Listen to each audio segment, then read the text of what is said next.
While reviews of the film Batman Begins indicate that the Caped Crusader has made a turnaround of sorts on the silver screen, we can't say the same about him as a video game superhero.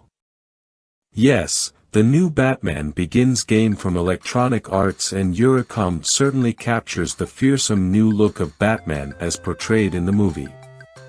And the inclusion of high-quality voice work from Christian Bale, Liam Neeson, and the other stars from the film also contributes a lot to the overall package.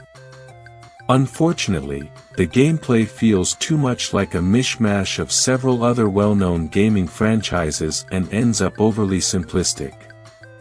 While the game is still worth a look for Batman fans, you can't help but feel that an opportunity was missed to make something more special. The game's story follows the film almost exactly. You take the role of Bruce Wayne, whose motivation for crime fighting stems from witnessing his parents' brutal murder in Gotham City. In Batman Begins, this passion takes darker overtones, and Batman must constantly balance his internal rage with his sense of justice. The game starts off in the Himalayas, where you learn the dark arts of being a ninja from a mysterious sect. Your mentor is a man named Dukkard, voiced brilliantly in the game by Liam Neeson. As you reach the end of your training under Dukkard and his odd band of ninjas, you're confronted with a moral dilemma. It's there that young Bruce Wayne decides that even his brand of angry vengeance has its limits, and he won't join in the sect's vision of bloodlust as justice against crime. From there the game's story shifts to Gotham City, where you uncover the mystery behind the trafficking of a mysterious hallucinogen. As Batman you have a variety of moves and gadgets at your disposal. Much like Splinter Cell's Sam Fisher, you can skulk quietly, which allows you to sneak up behind unsuspecting enemies and dispatch them with special stealth knockouts.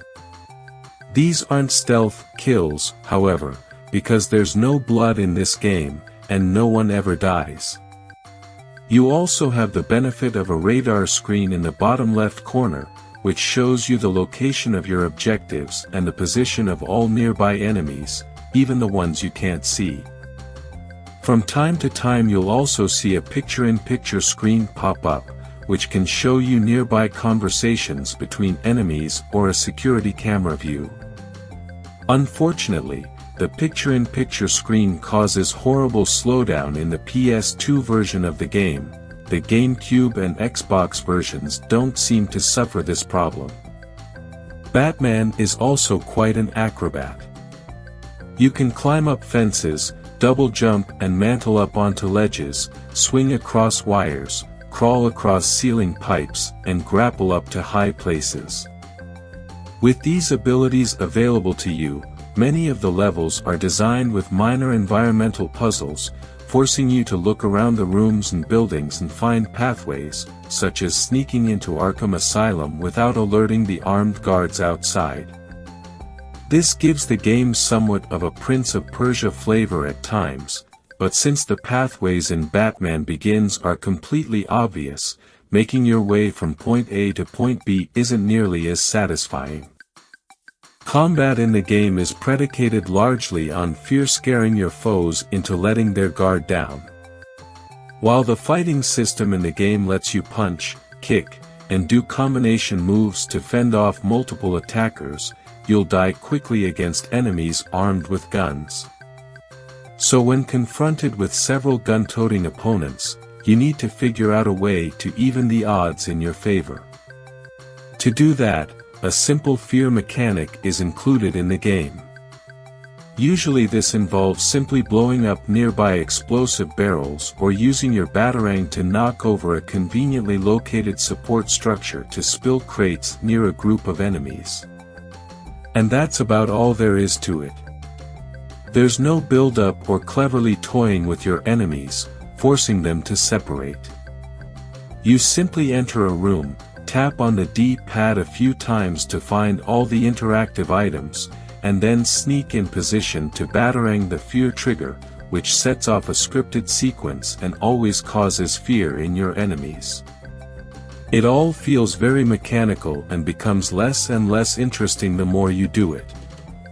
There are certain parts that let you pull off scripted knockouts, such as hanging from the ceiling with your grappling hook over top of an enemy and then dropping down on him, but these also grow old quickly. Even the interrogation mechanic is dull. Certain enemies you'll be able to pick up in the air. You press a button to slug the enemy in the stomach and force him to tell you something. If he doesn't, you punch him again and again until you get the information. Lather, rinse, repeat.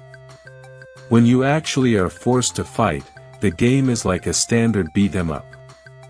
You have a punch button, a kick button, and a special move button that does context-sensitive moves.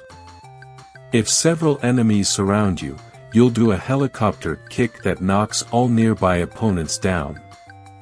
If you're near an exhausted enemy, the button will unleash a lengthy combo or a finishing move.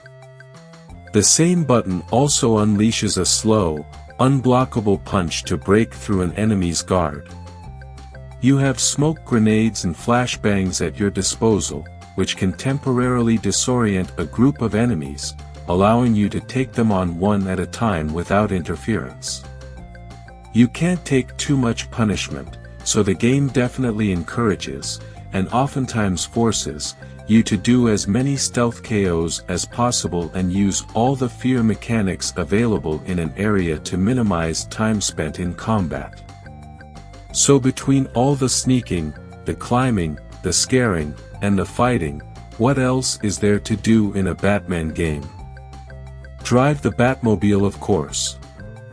2 of the game's approximately 10 levels are driving missions, which are unabashedly inspired by Burnout 3's Road Rage mode. You'll simply drive a linear path, plowing into enemy cars one by one. These are even called takedowns, just like in Burnout, while picking up turbo boost capsules. There's no real explanation for why giant, contrived blinking arrows appear to block off roads and tell you which way to turn, just like in Burnout, but hey, whatever works. These levels are easily the shortest and most uninteresting ones in an already short game, so while you aren't likely to enjoy them much, you won't have to put up with them for long. While the gameplay is perhaps overly straightforward, the game makes up for it with pretty good presentation values. As you'd expect, all gameplay levels take place at night, and you'll find yourself fighting in a decent variety of areas, ranging from the Himalayan temple at the outset, to abandoned warehouses, Wayne Manor, and the best level in the game, Arkham Asylum. The character faces are modeled after the real-life actors, and they look extremely lifelike.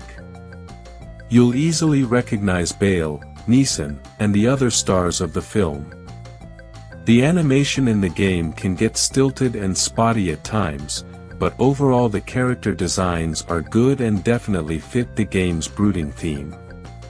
The cutscenes are also almost entirely done with clips from the film. The sound is probably the best aspect of the game, with fantastic voice acting from Bale as Bruce Wayne and Batman and from Michael Caine as Alfred. Neeson is fantastic as Deckard, and most of the other actors also contribute nicely. The music in the game is also quite good, with a dynamic soundtrack adding good atmosphere to the gameplay. Sound effects are also sharp and well rendered, between the thumps and thuds of hand-to-hand combat and the believable impact of explosions and gunfire. Batman Begins makes for a decent companion to the film. After you spend about 7 or 8 hours to beat the game, you unlock numerous bonus items, such as interviews with the movie cast, galleries, and more. But as a game it doesn't quite measure up. Though it borrows numerous conventions from other great action-adventure franchises, the elements don't end up coming together very well, resulting in a game that feels less than the sum of its parts.